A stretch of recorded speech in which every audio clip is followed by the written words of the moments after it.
Thank you so much.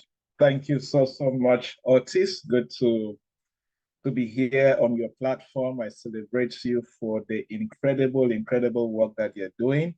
And thank you for creating a platform where we can continue to transform Africa and build a better continent for ourselves and why not for the future generation.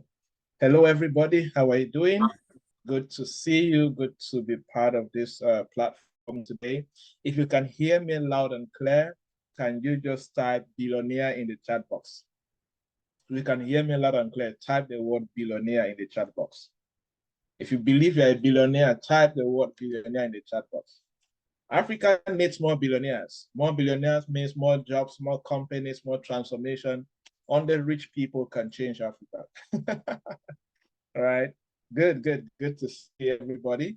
And I'm sure that majority of the people here are from Liberia. I have been to Liberia just once, 2018. I was invited to come speak in an education conference in 2018 in Liberia. And I had a great time touring Liberia, Monrovia, and all of that. Beautiful city.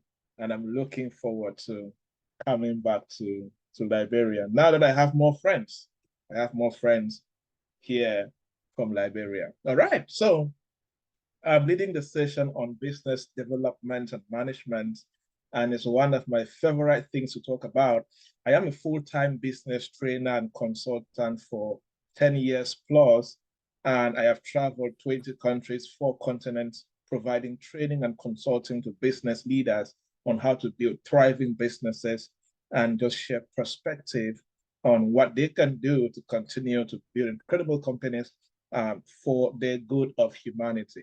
And in the next couple of minutes, I will be sharing with you some deep insights that I feel are very critical for any entrepreneur to know when it comes to building and managing a business. And I strongly believe that what I will share, if you take and practice, it is going to help you. Now, let me do a quick census and know who I'm talking to. So it will help me to know how to address or put my words in a way that it will create that transformation and the words will be relevant. If you run a business, right now, type the word business. If you are still to start, type the word start. If you already have a business right now that you run, type the word business. If you are still to start, type the word start. Let's go.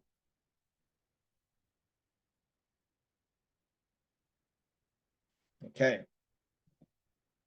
All right. I've seen a lot of start, a lot of start, a lot of start. Okay. So a lot of startups people here forced you to start. All right then. Good. So it's going to help me a lot to know how to structure the session in a way that it is going to bring that transformation in the lives of the people. Okay, so, all right, a few people have businesses already. Otis, can you be able to spotlight my video? Is it possible? All right. So I decided to break down this session into what I call business success engineering. Many times I look at business as an engineering process, a process where you need to intentionally create, because I believe that you do not build a great business from the place of guesswork. Nobody can guesswork and build a business. No, you cannot assume and build a business. You need to be intentional when it comes to building a business.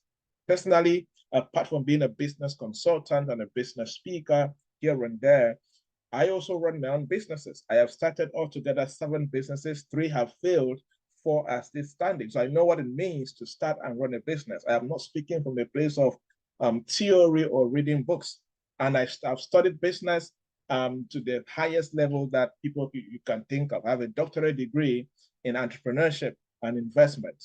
I did an MBA and all of that. So, but one thing I can say as far as business is concerned is that You need to be intentional about it.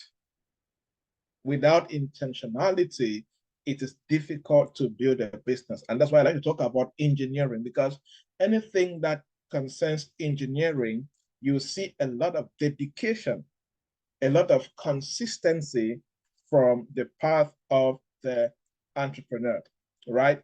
Or the engineer that is building that particular product. If you've ever seen a software engineer or a building engineer working on something, the process, the dedication, the diligence, the hard work that they put into that stuff to make it work is so mind-blowing.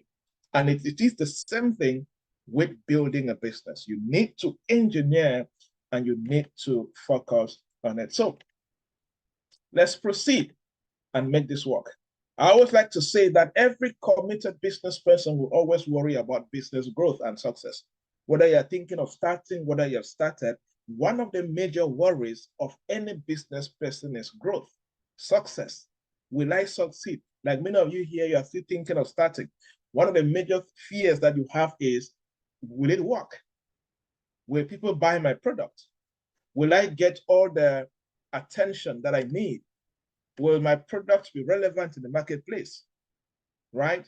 And that is, it's not wrong for you to be thinking like that. It's totally fine, because it is from that place of questioning that you begin to seek the right knowledge and strategies and tools that you can use to build that business and make it work. So many businesses on the precipice of growth, or those preparing to enter a new chapter, are always searching for ways that they can drive business growth, but can often find themselves struggling to move into that next phase. Like many of you here are thinking of starting a business, and many times you can stay stuck in the brainstorming session of that starting, that you never actually start. You are struggling to move from that stage where you can take the idea from your mind on paper and execute in the marketplace. And there are some people that they have actually started, but they have remained small for so long. The word small business or startups. Somebody can be a startup for 5 years or 10 years, they're still small. You see, because the challenge is, how do they move to the next level? And if you are growth oriented, you need to think of the next level. You need to always think of the next big phase. And one of the most important things I encourage any business person to do is to ask questions. When you begin to ask the right business questions, you will get the right answers. Show me any successful business person, I will show you somebody who is good at asking questions. Who is good at asking questions. You see? So I want us to go through this process where we're going to ask a couple of questions. And as I begin to ask these questions and give you responses or what to do with these questions, I want you to start thinking, based on where I am right now, based on this stage that I am right now, what do I need to do to move to the next level? What answers do I need to get from my community, from my town, from my city, so I can move to the next level? So when you do that, you can be able to produce and build a business that will be successful. Because the outcome of business development, the outcome of business management is, how do I build a sustainable, growing business? That is it. That is the outcome of it all. So what are these questions that every business person here, every entrepreneur here must get the answers in order to build a good business? Number one, what are you selling and why are you selling it? This is one of the most important questions to answer when you're thinking of starting or building a business. What do you want to sell and why are you selling it? What do you want to sell and why are you selling it? Many of you here said that you are thinking of starting. Okay, that's good. But what really in detail do you want to sell? And why are you selling it? Because in the marketplace, if you don't have value to give somebody, they will not give you money. And the what here is, what is the value? What is that thing that is so valuable that you want to exchange for somebody's money? And why are you selling it? Are you selling it because you feel that the market needs it? Or are you selling it because you want to solve a problem that actually exists? You get that? The why is very important. Many people launch businesses and they don't sell because their why is not right. And the major why that you need to make sure you get right is make sure that the what that you are selling is actually solving a problem, the pain point. What is the pains? What are the troubles? What are the challenges that people are going through that your what can actually solve? So those of you thinking of starting a business, if I ask you now to get a pen and a paper, describe in 2 statements what you are planning to sell. Can you do that in a way that everybody can read and see value? In another 2 statements, can you describe why you are selling it? When you get this wrong, it's going to negatively affect the way you are building a business. If you see anybody, great people, if you're somebody who I love to read the stories of billionaires, how they started. 2 years ago, I spent time reading the 200 top billionaires in the world, reading how they started their businesses and all of that, just to understand. You will see one thing is constant. They have what they are selling, and there is a strong why that they are selling it. So you need to get this right if you're going to build a business that will go places as an entrepreneur. Number 2, what is the size of your market? Understanding the size of your market is very important. Because, as I always fondly say, the size of your market will determine whether you be a billionaire or not, right? Because you can be selling the what to a very small market. And when you launch the product, in less than no time, the market is full. You have saturated the market. So it is important that if you are thinking of starting a business or you have started a business, identify the size of your target market. For example, let us say Otis, who is running this business school, is targeting young people in Liberia. So what is the size of that market? What is the size of the young people that he's targeting? And you need to niche your market. I am targeting young people between the ages of 35 and 20 who are thinking of building great businesses in the next 30 years. What is the size of that market? He will now need to carry out research to understand the size. Oh, presently, the class of young people I'm targeting in Liberia, there are 1 million young people. The size of your market can give you a sense of how long and how much you can make and where they are located. If you're starting a business and you're targeting pregnant women, you need to look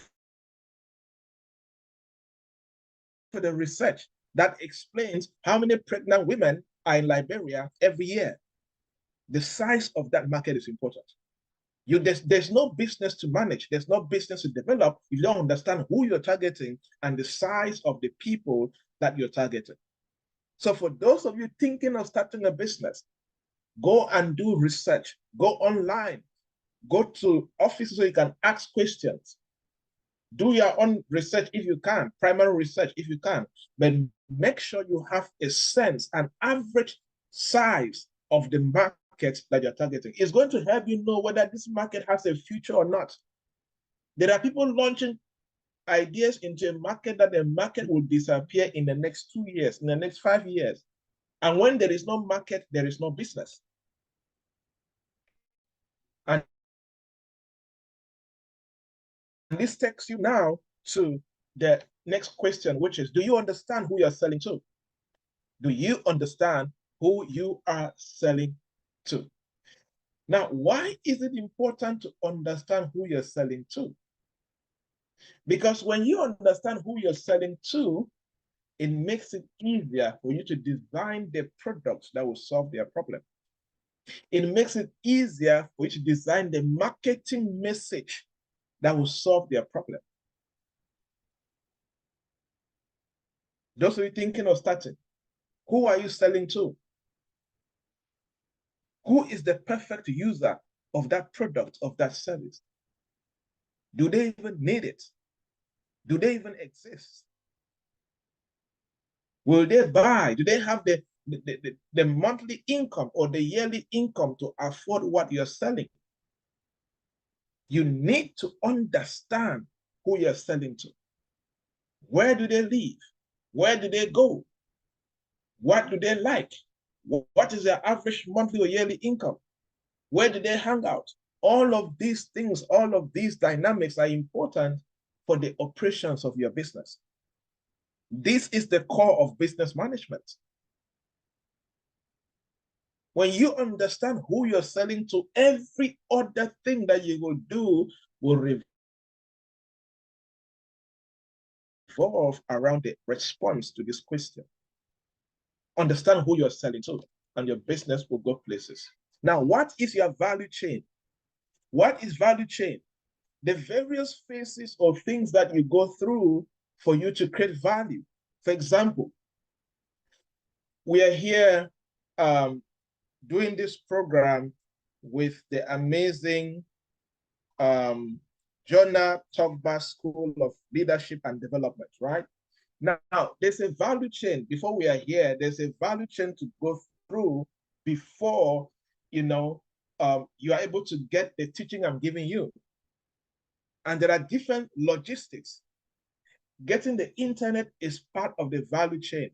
Getting the Zoom is part of the value chain. Getting the promotional platforms to market the program so you see is part of the value chain. Going to radio stations or whatever that they use to get your attention is part of the value chain. If you are going to succeed in business and manage a business, you need to understand the value chain that your process goes through before the final consumer gets what you're producing. What is the value chain? Those of you thinking of starting, I don't know, you want to start a poultry, you want to start whatever, restaurant, fashion, business, whatever. You need to understand what is the value chain that my business needs to go through before the customer gets the final value.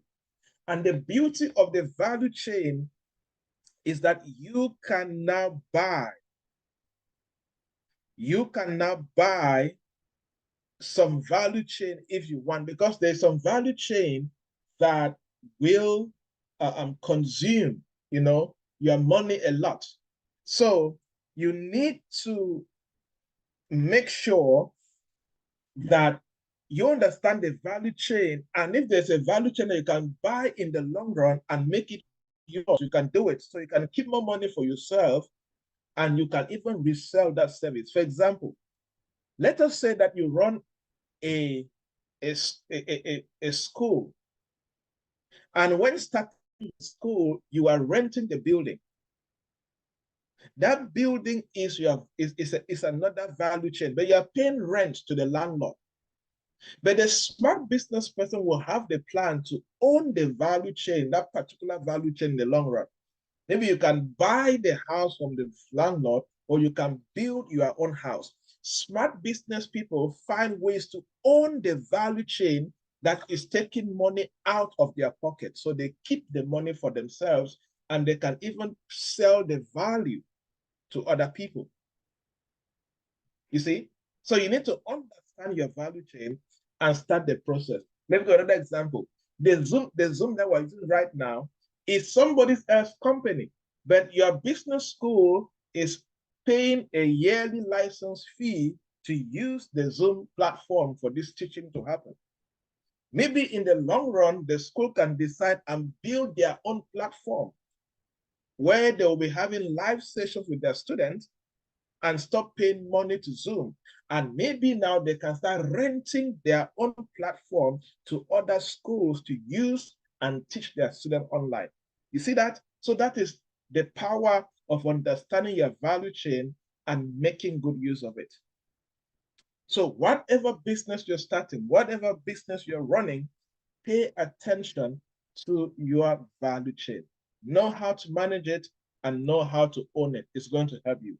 Next, what is the most important skill you and your team need? What is the most important skill you and or your team need? Let me start from you, the founder. Founders need to acquire the right skills. Let me tell you something. Business rise and fall on skills. If you're a founder, you lack the right business skills, your team lacks the right business skills, that business will not go places. If you see a business struggling with marketing and sales or not making profit, they don't know how to do marketing and sales. So if you are going to build a thriving business, you need to identify the most important skills that you must be good at and make sure you are good at those skills. Or you identify the most important skills that you need to make your business work and hire people that are good with those skills and let them use those skills to advance your business. If show me a business with skillful people, I will show you a business that will go places. And in business, talking about important skills, you need to make sure you're good at marketing and sales. You're good at financial management. You're good at customer acquisition. You are good at lead generation. You are good at raising capital if you need external capital. You are good at people management because you need to manage your team. You are good at resource management and allocation. All of these things are important skills. But depending on what we studied in school, depending on our experiences, and depending on access, we will need different set of skills. The skills I need now are not the same skills some of you need. But the point is, at every stage of your business, there are important skills that you need to possess and be good at them. Either you possess the skills or you go and hire somebody who has those skills. But you need to identify the skills that your business needs to succeed. There are many businesses struggling because the people managing those businesses and the people working in those businesses don't have the right skills.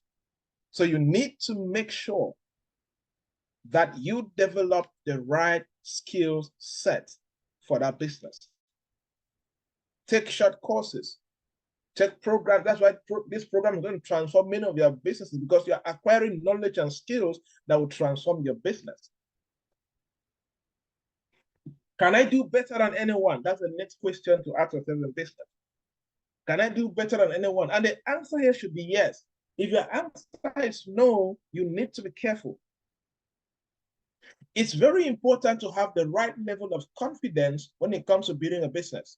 And you need to believe and have the conviction that you and your business can be better than anybody in the industry. You need to have that conviction, that aspiration, that ambition that you can be better than the players in the same industry. You can be better than the competition. You need to do what is required to be better. You need to acquire the right skills to be better. By all means, one of your major goals is to be the best in your industry. One of your major goals is to be unique in your industry. One of your major goals is to create the best value that you can create for your customers. That is your responsibility. So yes, you can do better than anyone. And that is your responsibility as an entrepreneur. Don't be in business and you are existing. Don't be in business and you're just there. Average. You are just managing. No. You need to outgrow the management state. You need to outgrow the average lifestyle. You need to operate from the level of excellence and diligence and creativity and aspiration that you want to become an industry captain in that industry where you operate. You want to become a powerful institution in the country where you operate. So yes, you can do better, and you need to be dedicated to doing better. So I have a question for you, and I want to see answers in the chat box. Do you believe you can do better?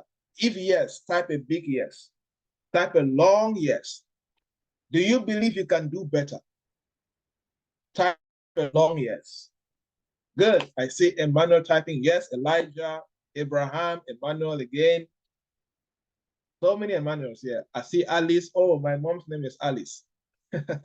All right. I see Moses. I see. So good, good, good. You see, that is it. You need to have that conviction no matter where you are, no matter what you do. You need to have that conviction as a person. The next question when it comes to business management and development you need to ask yourself is, do you have systems in place? Do you have systems in place? Let me tell you something. One of the best things that can happen to an institution is system development. What is system development? System development can be as simple as, for example, let me use the example of Otis trying to contact me to be a speaker and a trainer for this session, right? And Otis can have a system named Trainer Communication System. Trainer Communication System. Now, and what does the system entail? The system can mean that they are going to have a communication system that they are going to reach out to the trainers as far as the program is concerned. And the system can entail that 1 month to the training time, they will send an email with the timetable. 3 weeks to the training period, they will remind the trainer of their training time. 2 weeks, they do that. 2 days, they do that. And 1 day, they do that. And 2 hours to the training time, they remind the trainer. You see, it's just a documented process of how you get things done. A business without systems has poor management. A business where you do things only from your head, it's not documented anywhere. That's poor management, and that's poor sustainability. Why? Because if you are not there, nobody can do it because everything is in your head. But a system, a business where you document systems and you create systems helps you a lot to manage easily and delegate various elements for other people to manage because you have documented it. So here's my encouragement for you. Whether you're starting or you have been in business, make sure you have systems in place. And when you already have a team, systems are very important when you have a team. Without systems, you will have a lot of headaches managing your team members. Because with systems, team members automatically know what to do even in your absence. They automatically know what to do even in your absence. Because there is a protocol to follow. There is a system to follow. And the system must not be static. You need to upgrade the system. Let the system be agile. Let the system be innovative. Do you have systems in place? You need to do that. Who is the best in your sector and what are they doing that you admire? You know, many times people hate competition. For me, I learn from my competition. Anybody who's doing better than me in my sector, I will follow them on social media. I will follow their websites. I will do everything to be on their game so that I can learn. Not to be jealous. It's to learn. Somebody will always know more than you. That's a fact. Somebody will always be better than you. So instead of being jealous, learn. What are they doing that you admire? Learn from them. Ask questions if you can. Do research about their processes if you can. Learn and make good use. Learn, come and improve and add into your own business. Apple learns from Microsoft. Microsoft learns from Apple. Samsung and Apple always, these guys are always battling each other, learning and copying and innovating, right? That is it. It's business. But you need to learn with innovation, learn with improvement. I always encourage young business people, make sure you follow the best in your industry. Stop comparing yourself with people in the same level. That's mediocrity. Learn, aspire to learn and follow those who have gone ahead of you and doing better than you. They will challenge you to be better. They will stretch you. One of the best ways to move from mediocrity to excellence and greatness is to make sure that you follow, admire, and learn from people who have gone years ahead of you. You are not competing, you are not trying to compare with them. No. You have acknowledged that, yes, this guy is good. This company is good. But what are they doing that I can learn and implement at my level and keep growing to their level? Because you cannot be starting a business as today, you are just a few months old and you want to compare with a company that's been there for 30 years. That's stupidity. Don't compare with them. That's suicide. That's not comparison. That's suicide. Learn from them. Oh, if they have been in business for 30 years, what are they doing that I can do to also be in business for 30 years? That's the mindset. Don't ignore the best in your industry. Next question. Are you creating solutions to today's problems? What about next week, next year's, or the problems of several years to come from now? Now, the purpose of this question when it comes to business management is to teach you to have a futuristic mindset. Don't only focus on today. There are many business people that they don't think about next year. They have no plan for their business for the next 5 years and next 10 years. They're just existing. They're just merely surviving. No. If you're going to manage a business and develop a business that will stand the test of time, you need to always ask this question. Am I creating? Am I creating? Am I creating solutions to today's problem? Why is this important also? Because you can create outdated solutions. You can create outdated solutions that are no longer needed in the marketplace and nobody's going to buy. So you need to always make sure that whatever you're designing and building, make sure it is relevant for today, for today's problems. And while you're doing that, think of tomorrow. How will the market dynamics change? What if consumer buying behavior change? What are the various dynamics right now happening in the industry that can change the industry 10 years from now?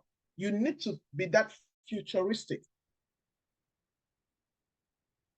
You need to be that futuristic. The problems they're solving right now, you can start asking yourself, how will this problem evolve in the next 2 years?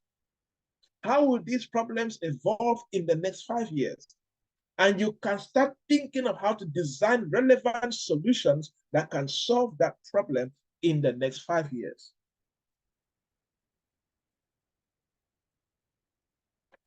It's very important. Are you learning something? Are you being challenged?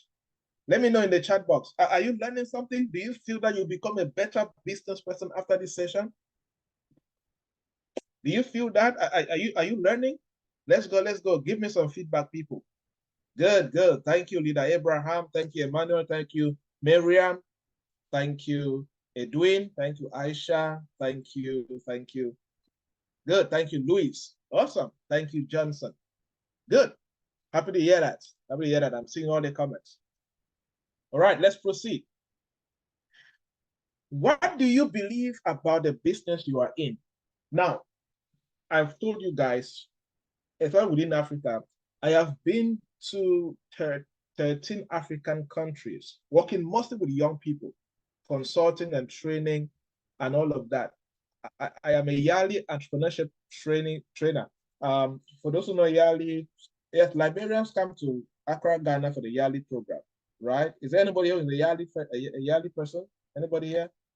Are you a yearly person?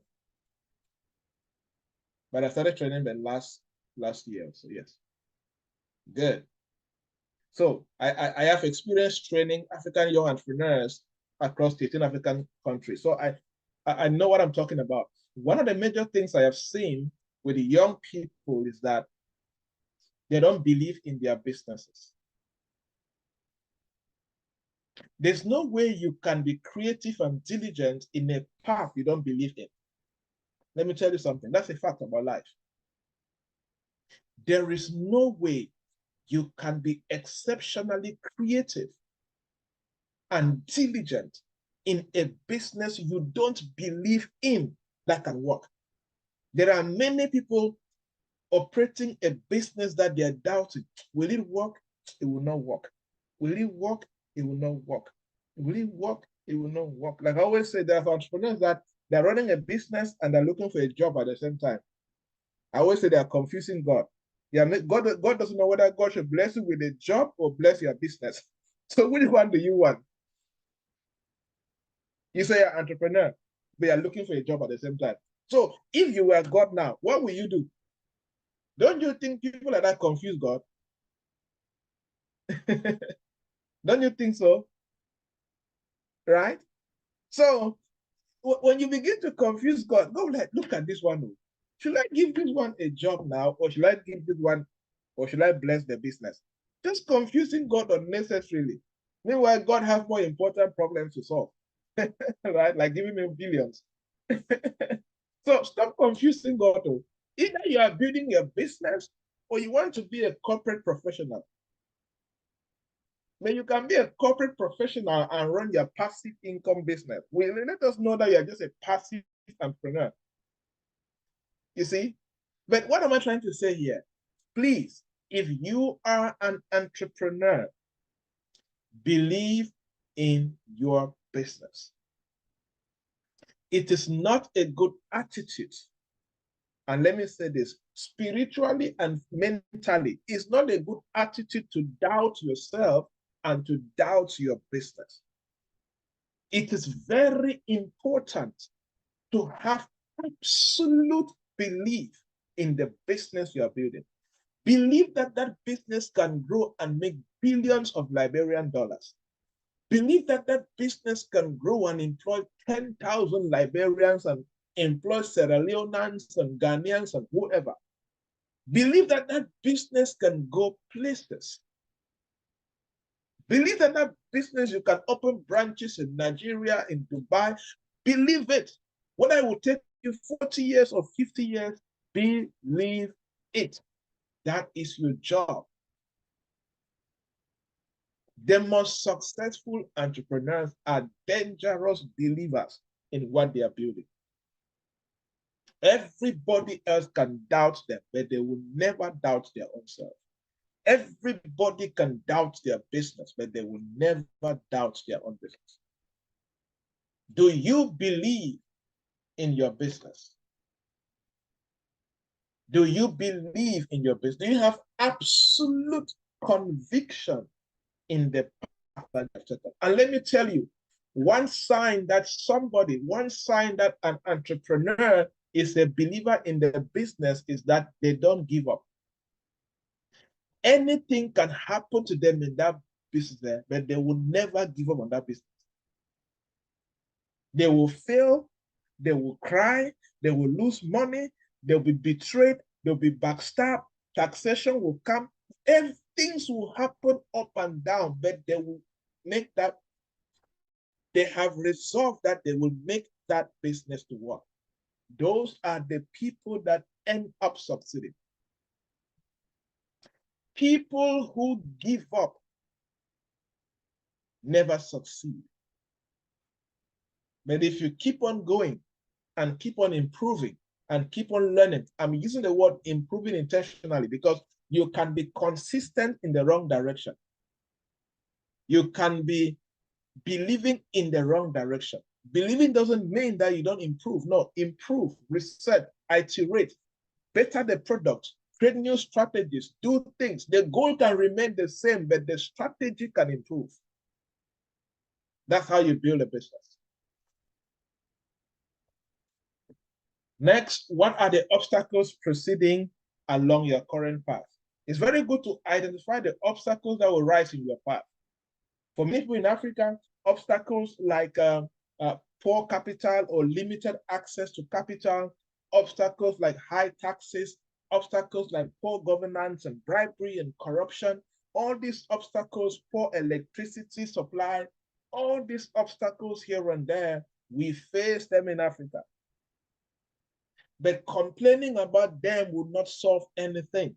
Your job is to anticipate the obstacles along your path and have plan Bs for those obstacles. If you're in an area where there's always low power supply, start saving to have a generator if you can. You see? So what are the obstacles that you will find along your path? Anticipate them. Prepare yourself mentally and start laying down plans on how to overcome those obstacles. Because obstacles will not disappear because you started the business. No, they will not disappear. Obstacles will not respect you because you're a young person. No, they will hit you as a businessman. But the smartest business people anticipate obstacles and start laying down plans to overcome the obstacles. What are you sacrificing to accomplish your current objectives?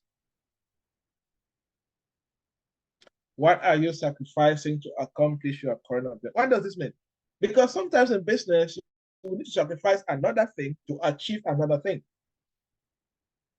You see? So you need to make sure that you understand, especially for startups and small business owners.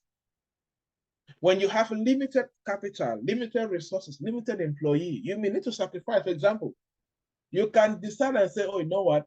I will not have an accountant now and focus on recruiting 2 marketing managers. I prefer to have more sales and try to do the accounting myself than to use the limited money I have to recruit 1 accountant and 1 marketer. You see, because you're trying to sacrifice, because you are not yet where you can have everything that you want.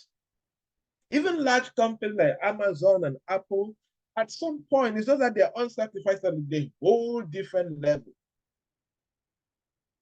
But sometimes, many times in business, you will need to sacrifice. Some people, you may need to sacrifice living, stop renting your own house, and you go live with your family or with your friends so you can rent a building for your office and try to build your business. I have done that before. I stopped renting my own house, go live with a friend, and I was trying to build my business. Right? That's sacrifice. That's sacrifice. But you need to identify that sacrifice and be willing to take that step, but that step must have a direct impact on your business objective. Don't sacrifice blindly. Make sure you are certain that, hey, this particular sacrifice and step I am taking,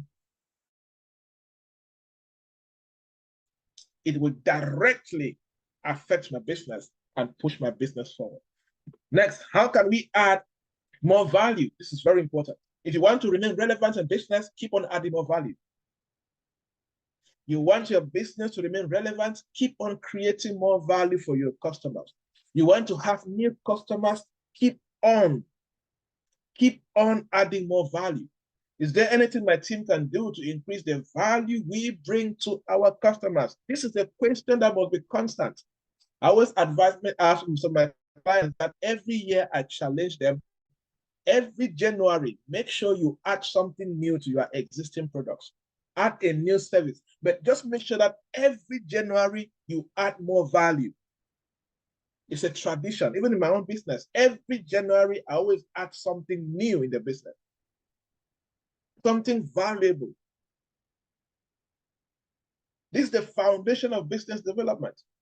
You cannot create the same value 5 years ago, and you're trying to maintain the same value today, and it's there. That is why most of you, all of us, have iPhones, smartphones, right? How many apps do you keep on updating every month? What do you think they're doing? They're adding more value to you. There are some apps that basically every month you need to update them to get more value. Even your operating systems in your phone and your laptop, you need to keep on updating them once in a while. Why do you think they're doing that? To give you more value, to remain relevant in your life. So if you run a business, hey, add more value. Are you getting me? Add more value. Don't remain the same. And this goes the same in your personal life. You cannot remain the same mentally and expect to be relevant. You cannot remain the same skill-wise and expect to be relevant. Read more books. Add more value to your intelligence. Gain more skills. Experience more stuff. Become more relevant to the people around you. Add more value. That's why you're going to be relevant in business. Can you achieve the goal you have in mind with the assets you already have? This is a very important question to ask. Can you achieve the goal you have in mind with the assets you already have? Let's say, for example, many of you said here that you're thinking of starting a business. Let me ask you a question. With the current assets that you have, can you achieve that goal of starting? Assets include fixed asset and cash assets, right?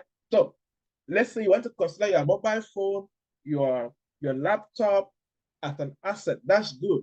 You want to consider cash at bank and your savings and the money people are owing you as assets. That is good. But do you think that if you bring those assets together, you can be able to start a business? If the assets are not enough, which other assets do you need to get so you can be able to start a business? Same for those who have started. You want to increase, currently, let's say currently you're making $1 million Liberian dollars every month, and you want to start making $5 million Liberian dollars every month. Do you think the current assets that you have can help you make that 5 million? Let's say you run a software company where you develop apps and websites for people, and you have only 2 laptops. The two laptops, you are able to make $1 million Liberian dollars. But if you are going to make 5 million, you may need to get more laptop, which is an asset, and get more human assets, more employees, so that they can produce more value, so you can be able to make more money. You see? That's the power of this question. The goal you want to achieve, do you already have the assets that you can put to work to achieve that particular goal? Okay? So, anybody who think about these questions I have shared today, and you deeply assess, analyze, a lot will change in your business. Okay? As I would like to say, hope is hopeless without action. With everything I have shared today, if you don't go and take action, the knowledge is useless. Why? Because relevant knowledge is useless to a lazy person. And in the whole of this program, I know Otis is bringing smart people to teach you here and there. They'll give you relevant ideas and relevant knowledge. But relevant knowledge is useless in the life of a lazy person or somebody who is full of procrastination. So the things I have shared today, you need to go and take action. And to conclude, I always say that anytime you listen to a session like this, 2 things should happen in your life. Listen to me very carefully. Listen very, very carefully. Anytime you listen to a session like this, 2 things should happen in your life. Number 1, what will you stop doing because of what you have learned today? Because of the business insight I have taught today, what will you stop doing in your business because of what you have learned today? Number 2, what will you start doing because of the new things that you have learned today? If you do this, if we meet 1 year after, you'll be more successful and an achiever more than who you are today. All right, everybody. Thank you so much. I can get questions for the next few minutes before I jump out. and then we can catch up tomorrow.